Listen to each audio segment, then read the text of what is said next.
El Queen Mary 2 es una ciudad flotante. Es el transatlántico mayor y más caro concebido jamás. En pie sobre un extremo es más alto que la Torre Eiffel. Y sus motores son lo bastante potentes para dar energía a Reykjavik. Es capaz de cruzar uno de los mares más violentos del planeta, mientras los pasajeros disfrutan de un lujo incomparable. Es único entre los barcos. Lo tiene todo. Fuerza, velocidad, la majestad del barco mismo. En una era en que los transatlánticos casi han desaparecido, es un buque que pocos creían que sería construido.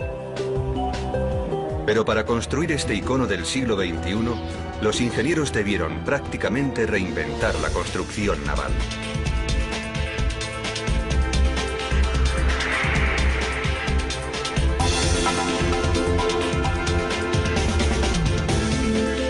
Megaestructuras, el Queen Mary 2. 2007. El mayor transatlántico del mundo, el Queen Mary 2, está en el puerto de Southampton preparándose para su viaje transatlántico semanal a Nueva York. Solo está en el puesto 11 horas. A su alrededor, todo es alboroto. En el mar, gana $60.000 a la hora, por eso es esencial una carga y descarga rápida. Este es un barco que nunca duerme. Llegamos alrededor de las 7 de la mañana. Descargamos más de 2.700 pasajeros. Embarca el mismo número otra vez y zarpamos de nuevo a las 6 de esa misma tarde. Además de cargar a los pasajeros y su equipaje, la tripulación debe subir enormes cantidades de provisiones para el viaje de 6 días. 4.000 botellas de vino, 2 toneladas de patatas y 26.000 bolsas de té.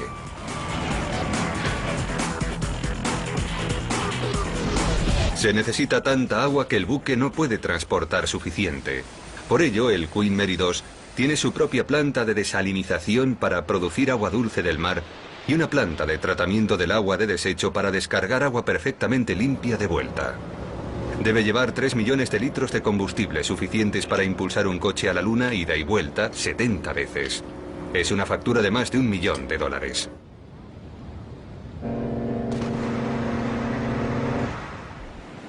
El Queen Mary 2 zarpa a su viaje transatlántico, un viaje de 5.000 kilómetros de Europa a Norteamérica.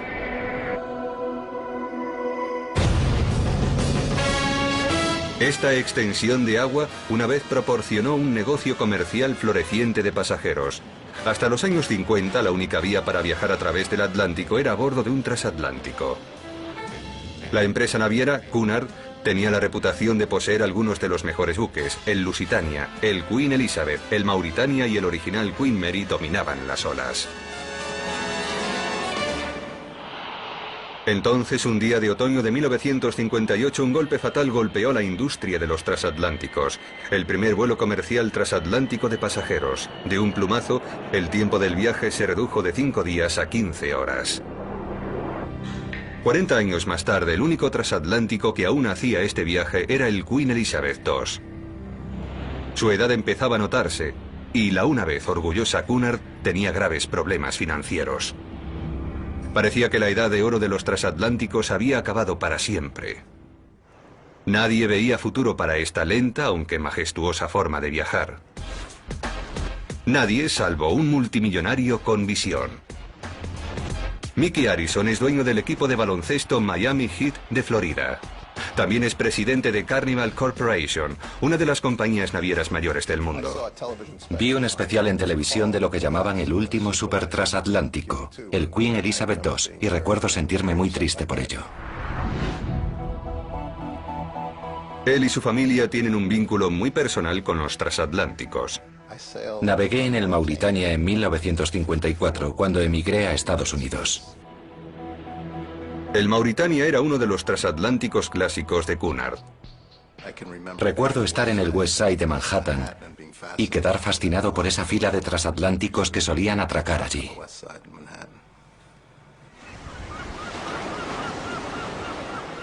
En 1990 el público gastaba su tiempo y su dinero de otras formas. Los transatlánticos eran un recuerdo lejano. Pero en 1997 Mickey Arison detectó un cambio de espíritu. La película Titanic se había estrenado y había una especie de bonito sentimiento nostálgico por la película y por los cruceros transatlánticos. Ese sentimiento de nostalgia me proporcionó la idea de que si podíamos recuperar esa sensación de los grandes viajes transatlánticos del pasado, tendríamos algo especial. Y se dispuso a arriesgar su fortuna en ello. Mickey compró la declinante Cunard con la intención de construir el mayor transatlántico de todos, el Queen Mary II. Con un presupuesto de $800 millones, la construcción del Queen Mary II podría ser el mayor riesgo en la vida de Mickey. Y el tiempo corría en contra. Para mantener la tradición viva, el Queen Mary II debía estar preparado para recoger el testigo cuando el último barco que quedaba, el Queen Elizabeth II, se retirara en el 2004. Su enorme escala presentaría uno de los mayores retos de ingeniería en la historia marítima. Sería el barco de pasajeros más alto, ancho y largo hasta la fecha. Mickey necesitaba un arquitecto naval extraordinario para diseñarlo. Stephen Payne, un veterano arquitecto naval, es tan apasionado de los transatlánticos como Mickey. Cuando tenía 10 años, los padres de Payne le llevaron a visitar el recién terminado Queen Elizabeth II. Toda la familia paseamos alrededor de ese gran barco durante 2 o 3 horas. Me excitó la imaginación y sentí, ¿no sería genial un día poder diseñar y construir barcos como ese? Payne aceptó encargarse del Queen Mary II, el trabajo más difícil de su carrera. Durante un periodo de 2 años, él y su equipo tendrían que producir la enorme cantidad de 80.000 diseños. Desde la forma de la chimenea hasta la posición de los propulsores. Comía, dormía y soñaba con Queen Mary II. Era un proyecto tan alucinante y tan increíble en el que estar implicado.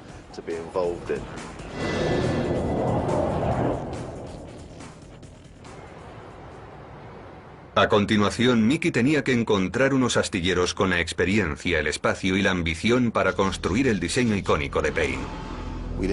No teníamos la posibilidad de cometer muchos errores y corregirlos en el futuro.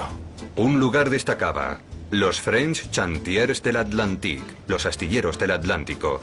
Tenían el pedigrí perfecto. El lugar de nacimiento de 2 transatlánticos legendarios, el France y el Normandie. Y un equipo de 3.000 trabajadores navales. Desde 1962 habían estado construyendo cruceros de vacaciones. Estos son como hoteles en el mar y no son capaces de atravesar violentos océanos a alta velocidad. Así que se alegraron de la oportunidad de construir un verdadero transatlántico otra vez. No tenían tiempo que perder. El 16 de enero de 2002 comenzó la construcción con las primeras 300.000 piezas de acero de precisión. 1.500 kilómetros de soldadura y más de 10 millones de remaches se combinarían para formar un barco 3 veces el tamaño del Titanic. El diseñador jefe de los astilleros estaba bajo presión. Entregar el Queen Mary II fuera de plazo habría sido desastroso para los astilleros. Mickey Harrison exigía que el barco debía estar terminado en 2 años, un plazo increíblemente corto. El equipo de los Chantiers no podía permitirse relajarse. Cada día de retraso de los astilleros les costaría $500,000.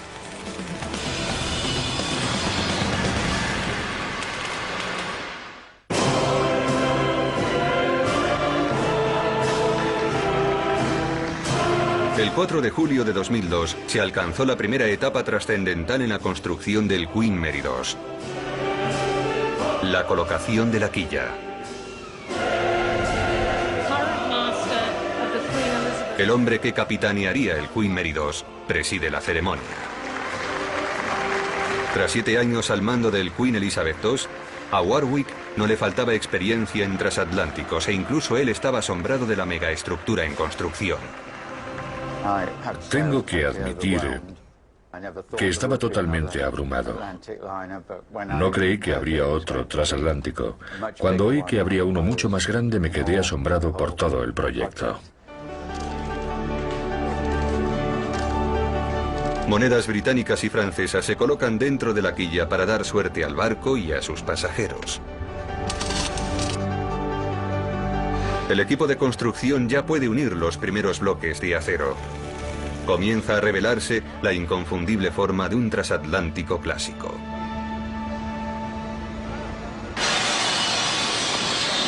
El coste de la construcción del mayor y más lujoso transatlántico de la Tierra es enorme, 4 veces el presupuesto de la película Titanic.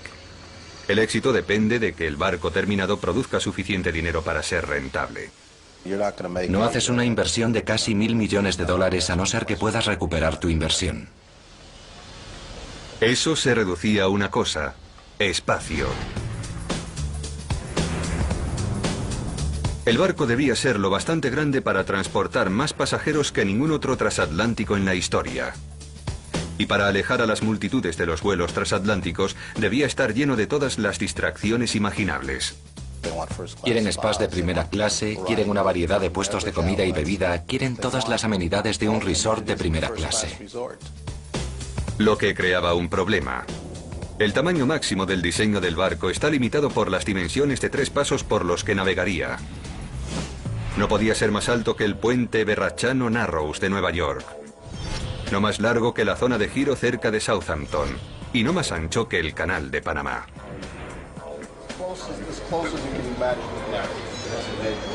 El dueño, Mickey Harrison, elevó aún más el baremo. Insistió en que la mitad de los pasajeros debían tener su propio balcón privado. Recuerdo la primera reunión que tuve con los arquitectos navales, cuando me dijeron que en un crucero transatlántico no podía haber camarotes con balcón. Y mi respuesta fue: si no podemos poner camarotes con balcones, no tendremos un transatlántico. Dijeron: de acuerdo, volveremos al tablero de diseño. Para crear suficiente espacio a pesar de las 3 construcciones de diseño, Stephen Payne debía transformar las reglas de la construcción naval. Cada vez que veía a Mickey Harrison me preguntaba: ¿cuántos camarotes más con balcones ha podido meter en el diseño del barco? Payne experimentó con el aumento de la altura del barco para meter suficientes camarotes y balcones. Pero esto hacía al barco peligrosamente inestable. Por cada tonelada de peso arriba debía haber 2 toneladas abajo para equilibrarlo. Su barco hermano, el Queen Elizabeth II, resolvió ese problema utilizando aluminio para las cubiertas superiores, que es más ligero que el acero. Pero esto ya no era una opción. Tras 30 años, el aluminio sufre fatiga del metal y el Queen Elizabeth II necesitaba ahora reparaciones frecuentes. El diseño de Payne debía durar más. El desafío era tan grande que el proyecto casi fracasó. 2 veces nos pusieron en espera porque el presupuesto de la construcción del barco no parecía encajar.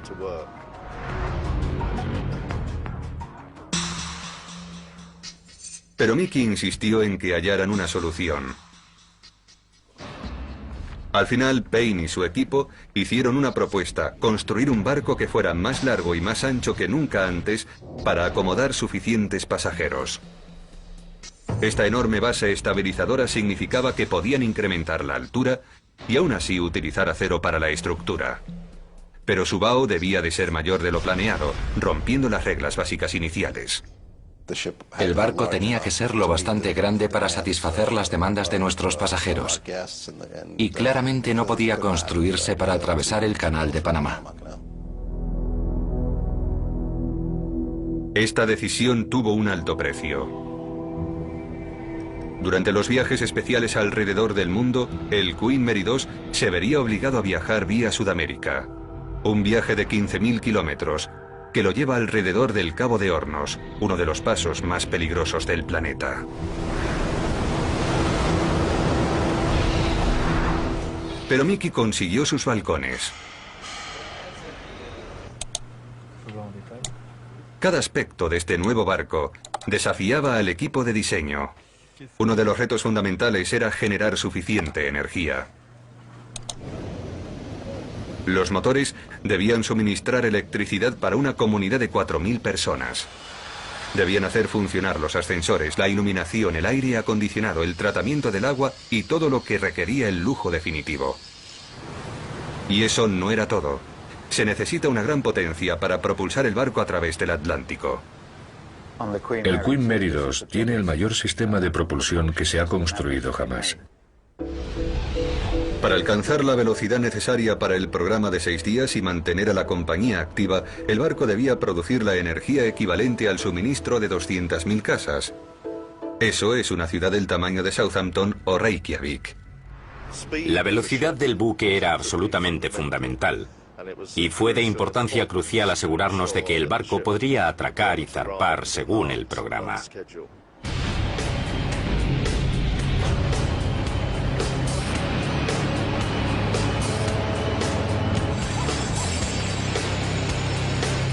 Cuatro motores diésel gigantes fueron colocados en las profundidades del barco para darle estabilidad. Su tamaño significaba que no podían ajustarse dentro del barco construido. En cambio, el barco debía ser construido a su alrededor. Los pistones tienen casi medio metro de ancho cada uno y tienen una capacidad 80 veces mayor que la del motor de un autobús de 2 pisos. Cada motor lleva 16 pistones y a máxima aceleración produce 17 megavatios de electricidad. Esto empuja al sistema de propulsión a 24 nudos, tan rápido como la mayoría de los cruceros de vacaciones.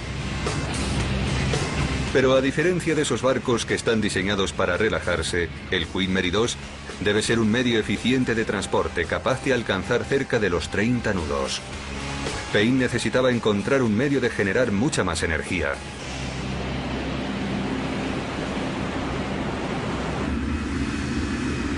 Se le ocurrió una idea innovadora. Añadió un par de turbinas de gas más pequeñas, como las de un Boeing 747, que generan una enorme potencia a solicitud. Un 50% más que los motores diésel, pero tienen repercusiones. Las turbinas de gas producen mucha más energía por su tamaño, pero el mayor problema que tienen es que necesitan una enorme cantidad de aire. Atraer ese aire hacia las turbinas abajo en la sala de motores a través de largos conductos ocuparía un espacio valioso. Por lo que los diseñadores desafiaron las convenciones y se les ocurrió otra idea. Al final encontramos una solución muy sencilla y elegante. Las turbinas de gas fueron colocadas inmediatamente debajo de la chimenea, donde tenían pleno acceso al aire exterior. Las turbinas son extremadamente ligeras, diseñadas en su origen para volar, por lo que ponerlas en lo alto del barco no afectaría su estabilidad. Y así es como resolvimos el problema. Octubre de 2002. Con los motores diésel instalados, el resto del barco ahora podía construirse alrededor de ellos. Con menos de 14 meses para el plazo límite, el astillero debía resolver cómo construir un buque 2 veces el tamaño del predecesor del Queen Mary 2 en la mitad de tiempo. Optaron por una técnica jamás utilizada antes en un transatlántico. Primero, dividieron el barco en 98 bloques. Cada bloque se construyó por separado, dando forma al acero en bruto en enormes talleres. Los bloques preensamblados fueron luego montados.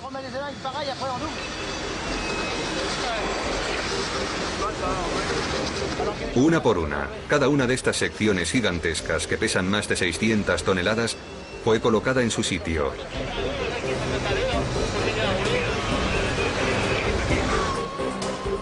Debían tener una precisión exacta.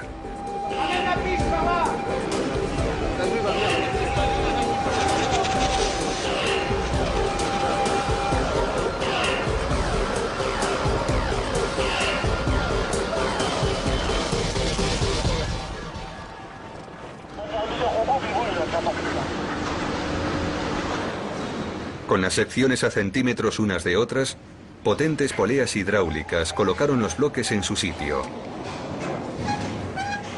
El equipo comprobaba que encajaran, luego soldaba la sección al buque en crecimiento. Era como formar un enorme rompecabezas en 3 dimensiones.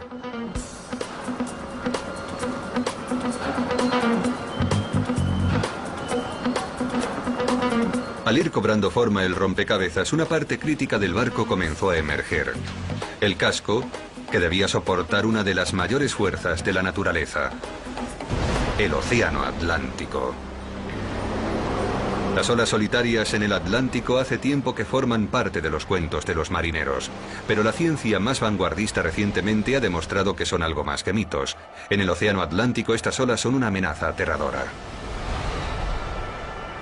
En 1956, un transatlántico italiano, el Michelangelo, fue alcanzado por una ola de 21 metros en su camino a Nueva York. La ola abrió violentamente los camarotes de primera clase debajo del puente y mató a 3 personas en su interior. 50 más fueron heridas. Ese acontecimiento cristalizó mis ideas de hacer este barco tan seguro y fuerte como fuera posible. En 50 años, la altura media de las olas en el Atlántico Norte ha aumentado un 40%. Posiblemente es debido a que el cambio climático está provocando más huracanes fuertes. Stephen Payne debía crear un casco que pudiera resistir un ataque del mar. Sabía que la vida de todos los que navegaran en el Queen Mary 2 dependería de su diseño. Planeó 3 elementos innovadores. Un casco extra grueso para darle fuerza y estabilidad, un 50% más grueso que el de los barcos crucero. Los trabajadores fueron preparados para soldar estas placas de acero de 28 milímetros de grosor. Una proa de forma radical con una línea protectora para desviar las olas entrantes.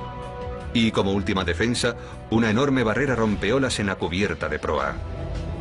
Toda el agua que entrara en la cubierta sería devuelta al mar antes de que hiciera un agujero a un lado del barco. Eso realmente le gritaba al Atlántico: paso, quítate del medio. El diseño antiolas de Payne parecía impresionante sobre el papel y en los astilleros. Pero el diseño tuvo que pasar por pruebas de fuerza cruciales. Debía ser capaz de manejar el mar más violento sin comprometer la velocidad. Pero esta forma de casco nunca se había utilizado antes, así que nadie sabía con seguridad qué ocurriría.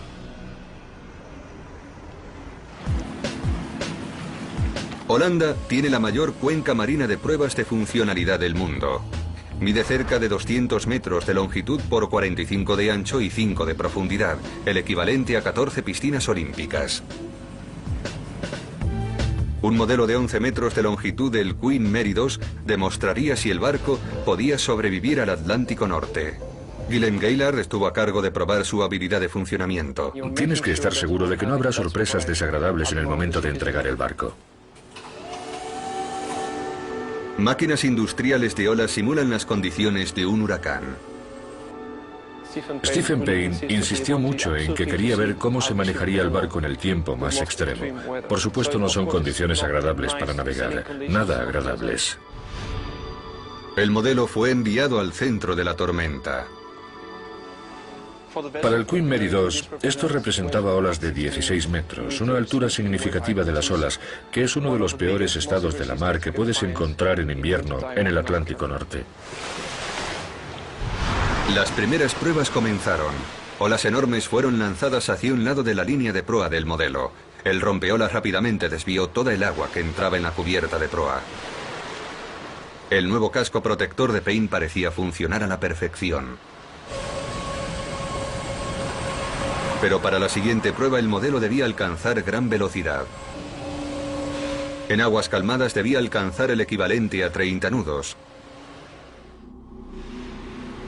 Los primeros resultados fueron desastrosos. Las primeras pruebas demostraron que los astilleros tendrían muchas dificultades para conseguir, en efecto, la velocidad requerida. El barco debía poder cruzar el Atlántico en 6 días o la nueva aventura de Mickey Harrison podría fracasar. De algún modo el Queen Mary 2 debía ir más rápido.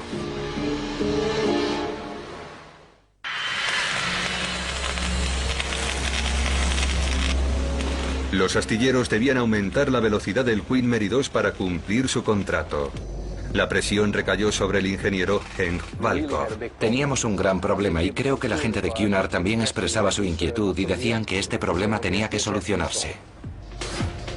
La solución más simple sería aumentar la potencia, pero el sistema de propulsión ya estaba en construcción y no podía cambiarse. Dimos a los astilleros un límite muy ajustado sobre la cantidad de potencia que podían usar para impulsar el barco a la velocidad que queríamos. Tenían que encontrar otra forma. Henk Valkov volvió su atención hacia la proa. Al moverse el barco hacia adelante, el agua se convierte en una ola en arco al frente, lo que causa resistencia. Esta es una proa tradicional. Hay muchas olas y turbulencias frente a ella, y eso ralentiza la velocidad del barco. Muchos barcos modernos, incluido el Queen Mary 2, incorporan lo que se llama una proa bulbosa para contrarrestar este efecto. El agua fluye sobre el bulbo. Luego, al volver a bajar, los dos flujos de agua parcialmente se anulan el uno al otro, reduciendo el arco de la ola. Si miramos la proa bulbosa del Queen Mary 2, vemos una reducción significativa de la resistencia, mejorando la velocidad. Pero incluso con una proa bulbosa, el modelo del Queen Mary 2 no era lo bastante rápido. En una jugada audaz, Valkov aumentó el tamaño de la proa bulbosa a cerca de 2 metros para que tuviera un efecto máximo, haciéndola 12 metros más larga que la de ningún barco de pasajeros anterior. El modelo por fin alcanzó la velocidad exigida. Vimos una mejora en su funcionamiento de más del 15 al 20%. Este barco es tan rápido que yo no puedo mantener el paso. Los ingenieros del astillero habían vuelto al buen camino, pero todavía no era coser y cantar. Nadie querría pagar más de $30.000 por camarote para cruzar el Atlántico en un barco que les hiciera marearse. En un buque de carga, todo el cargo está asegurado. En un barco de pasajeros no atamos a los pasajeros. Stephen Payne tenía una solución mejor. Planeó utilizar tecnología bien establecida, pero a una escala mayor. Añadió 2 pares de aletas estabilizadoras. Cada una tenía una superficie de más de 15 metros cuadrados. En aguas calmadas, para reducir la resistencia, los estabilizadores se guardan dentro del casco del barco. En aguas violentas, se despliegan apretando un botón para contrarrestar el vaivén del mar bravío. Las aletas de 70 toneladas se extienden en 30 segundos a una distancia de 6 metros más allá del casco del barco. Aquí se moverán a través del agua como las alas de un avión. Los nuevos estabilizadores redujeron el vaivén un 90% e hicieron al Queen Mary 2 2 veces más estable que su predecesor, el Queen Elizabeth II. Stephen Payne ahora giró su atención al espinoso asunto de la maniobrabilidad.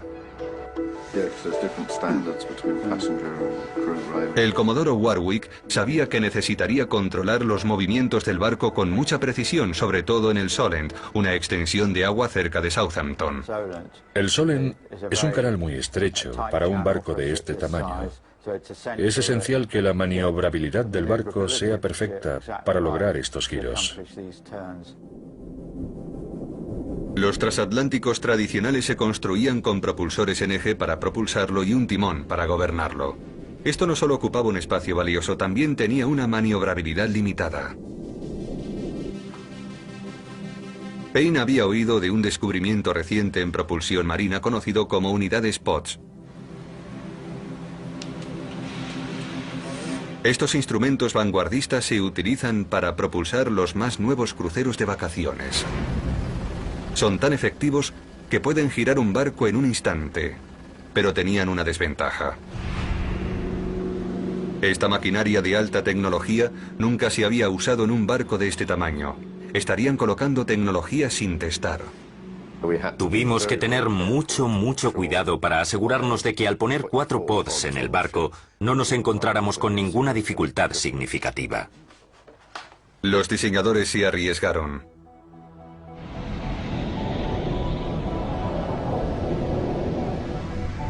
Cuatro enormes pods cuelgan bajo el casco como motores gigantes fuera borda.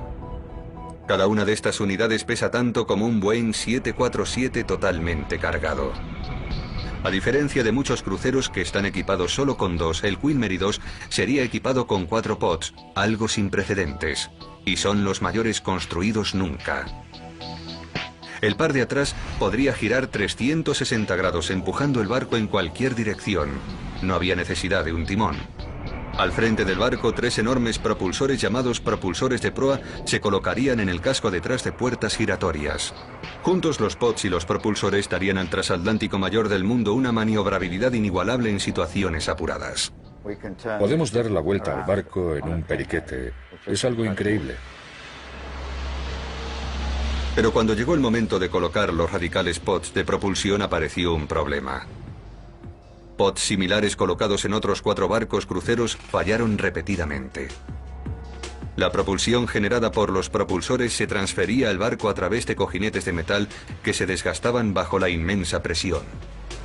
Incapaces de zarpar del puerto, los barcos de vacaciones afectados quedaron confinados en el puerto. Se cancelaron cruceros multimillonarios. Es algo muy difícil cuando tienes un barco en construcción y de pronto oyes que uno de los componentes claves del barco puede en potencia ser origen de un problema. Estas dificultades técnicas retrasaron la entrega de los pods. El programa entra en caos. Pronto el barco debería salir del dique de construcción y entrar en uno mayor para comenzar su equipamiento propulsado por sus nuevos pods. Pero sin un sistema de propulsión, el Queen Mary 2 estaba paralizado. El final del proyecto estaba planeado para dentro de 8 meses.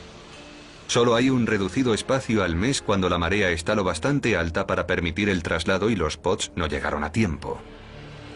Lo que debía ser un momento glorioso, la primera vez que el Queen Mary 2 se movía bajo su propio impulso, estaba a punto de salir mal. El día señalado llegó, 21 de marzo de 2003, y los pods aún no se ven por ningún sitio. Pero el equipo de construcción no puede esperar más para llevarlo al nuevo dique.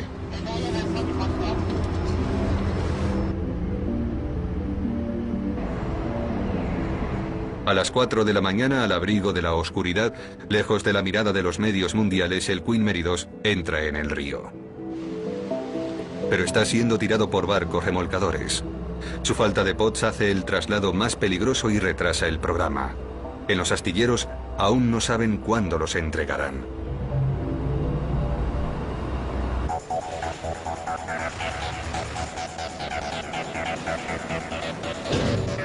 Los trabajadores de la construcción por fin podían empezar la fase 2 del proyecto, el equipamiento del Queen Mary 2. Esta tarea es enorme. No solo es el mayor transatlántico del mundo, sino que el trabajo debía hacerse en tiempo récord. En solo 8 meses, fontaneros, electricistas e ingenieros deben colocar 2.500 kilómetros de cables, 500 kilómetros de conductos, cañerías y tuberías, 9.000 altavoces y 80.000 puntos de iluminación.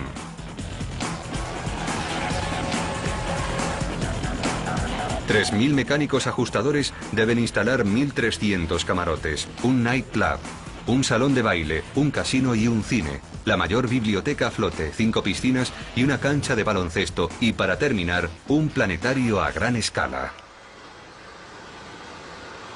No había lugar para el error. Cualquier retraso haría que el equipo del astillero no llegara a la crucial fecha de entrega, a un precio de $500,000 al día.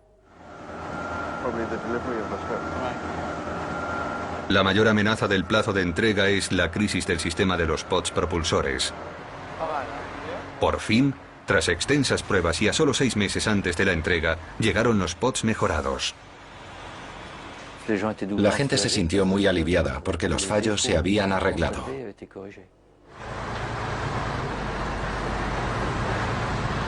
Se ensamblan los pods y se fijan en la base del buque.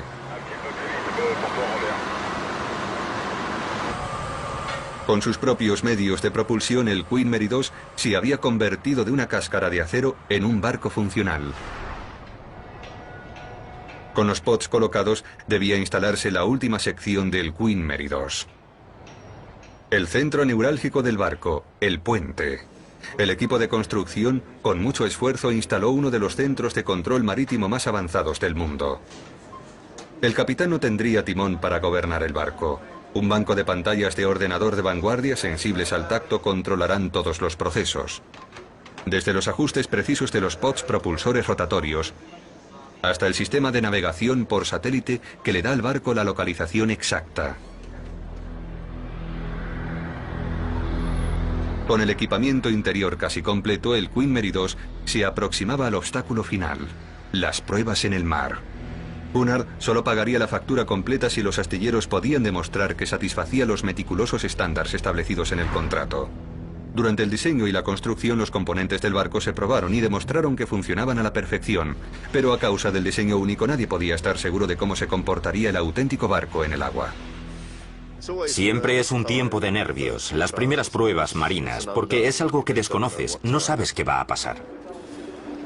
El único modo de averiguarlo era lanzarlo al océano. El 25 de septiembre de 2003 hubo motivos de celebración, ya que el Queen Mary 2 zarpó del muelle por su propio impulso por primera vez.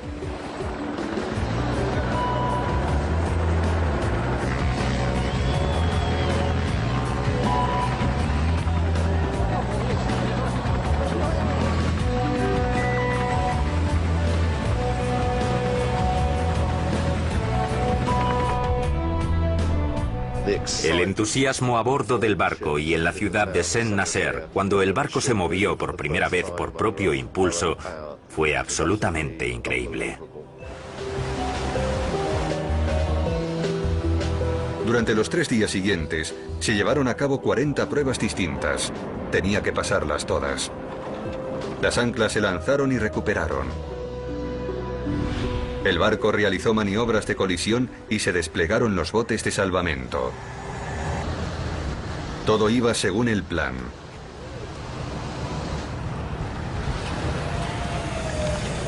Para probar la maniobrabilidad del barco, se abrieron las puertas de los propulsores de proa bajo el agua y se pusieron a máximo impulso. Pero algo no salió bien.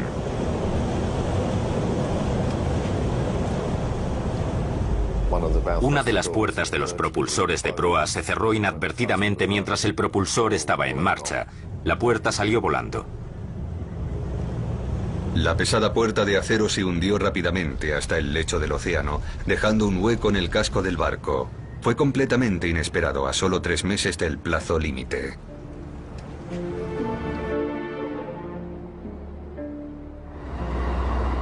El Queen Mary 2 volvió con dificultad al astillero. Era un aviso de alerta grave. La hidrodinámica del barco estaba gravemente afectada. Que desapareciera una de las puertas significaba que habría mucha turbulencia, lo que ralentizaría el barco. Las pruebas de velocidad eran dentro de 4 semanas, pero los proveedores no podían suministrar la puerta nueva a tiempo. Los astilleros no tuvieron otra opción más que intentar fabricar esta pieza de tecnología de precisión ellos mismos. Mientras los ingenieros se ocupaban de la puerta de proa, los decoradores también tenían una enorme tarea por delante. 250.000 metros de suelo y moquetas y obras de arte por valor de $7 millones debían llenar vastas salas públicas e interminables corredores. El casco necesitaba 200.000 litros de pintura roja y negra, pero el Queen Mary 2 también debía de ser completamente ecológico, por lo que la pintura utilizada fue no tóxica para la vida marina. A solo 3 meses del plazo de entrega no podían permitirse ningún contratiempo. Tras un mes de actividad febril, los decoradores estaban en camino de terminar en el plazo de entrega y los ingenieros terminaron la puerta de proa justo a tiempo para las pruebas de velocidad.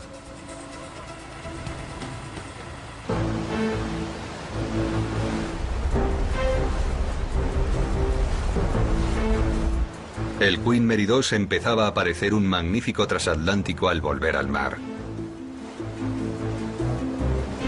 Los diseñadores habían especificado que el barco debía ser capaz de alcanzar una velocidad de 29,35 nudos para cruzar el Atlántico a tiempo, un objetivo ambicioso para un barco tan grande. El Queen Mary 2 fue rastreado por satélite mientras hacía recorridos de 1,6 kilómetros medidos con precisión. En el tramo final, el timonel del astillero entregó el control del barco al comodoro Warwick. Al tomar el control de su barco por primera vez, puso los motores a máximo impulso. La velocidad alcanzó más de 30 nudos. Con una media de 29,62 nudos, era más rápido de lo especificado en el contrato. Todos estaban entusiasmados. Funcionaba mucho mejor de lo que habíamos esperado. Los trabajadores del barco fueron recompensados por su excelente trabajo cuando Cunard y los astilleros planificaron un día abierto. El 15 de noviembre de 2003, los orgullosos trabajadores enseñaron el barco a sus familias. Los visitantes salían y entraban del transatlántico para ver las lujosas salas del interior. Pero entonces ocurrió el desastre. Una plancha sobre una de las cubiertas se derrumbó. 16 personas cayeron muertas en el suelo de cemento 20 metros por debajo. 30 más fueron heridas. La tragedia de aquel acontecimiento fue definitivamente el punto más bajo.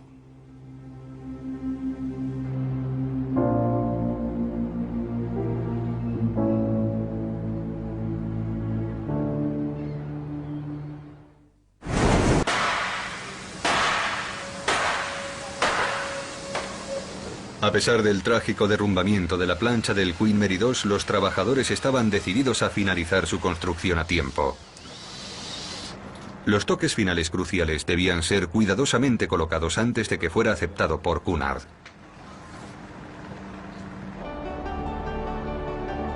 Contra todas las adversidades, tras un mes de duro trabajo, el Queen Mary II por fin estaba preparado para su entrega, el mismo día que había sido especificado 2 años antes. El 26 de diciembre de 2003, el Queen Mary II terminado zarpó de Saint-Nazaire y fue entregado a Mickey Harrison. Fue un día eufórico. Sentí que habíamos logrado algo muy especial. La reina Isabel II aceptó bautizarlo en una ceremonia espectacular. Que Dios le bendiga y a todos los que naveguen en él.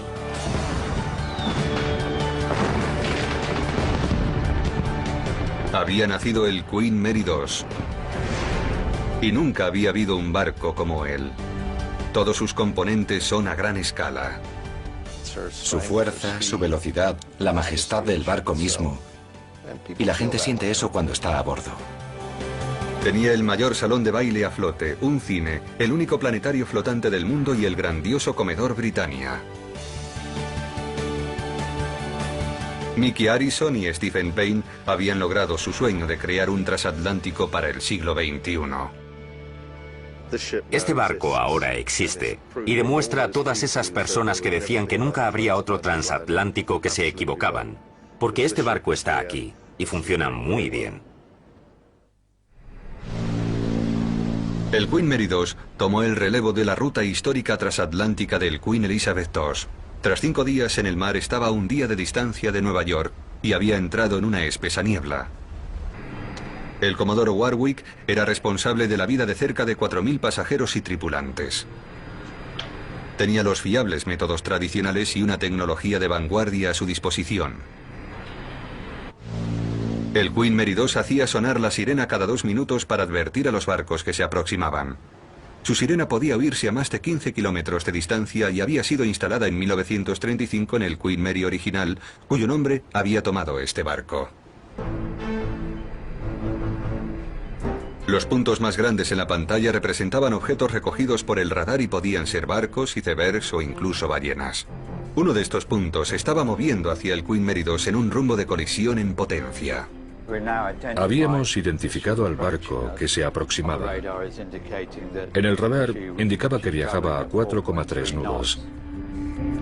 El ordenador de última tecnología descifró el rumbo del barco y calculó que pasarían demasiado cerca para estar tranquilos. Warwick se desvió del rumbo. Hicimos una amplia alteración del rumbo hacia estribor para poder pasar a una distancia prudente uno del otro. El Queen Mary II estaba a salvo y en camino. Pero abajo, en la cocina, se preparaban para el siguiente desafío, la cena. En una velada, 1.100 pasajeros tomarían una cena gourmet en vajilla de plata. A los 30 minutos de acabar la cena, el personal de cocina y servicio debían volver a prepararlo todo y estar listos para servir a los siguientes 1.100.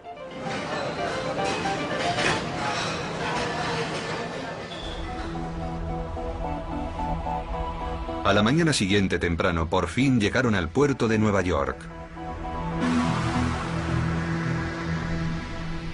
Esta era una de las partes más difíciles del viaje. El río Hudson tiene fuertes corrientes que pueden hacer increíblemente difícil atracar. Todos los elementos innovadores del diseño del barco debían trabajar juntos bajo el ojo maestro del capitán. El sistema de satélite calculó la posición exacta del Queen Mary 2 con relación al muelle para que los potentes pods y propulsores de proa pudieran maniobrar con precisión dentro de la estrecha corriente. 20 metros a popa manteniendo. Pod de estribor bajando a 4. 3 en cada pod. 3 en cada pod. Hasta una ligera brisa podría volcar la nave contra un lado del amarradero, dañando el barco y destruyendo un muelle. Cuando llegamos hasta el muelle, tenemos que hacer un giro en ángulo para entrar en un canal muy estrecho. Es una maniobra crítica y tenemos que estar preparados para usar mucha potencia en los pods de propulsión.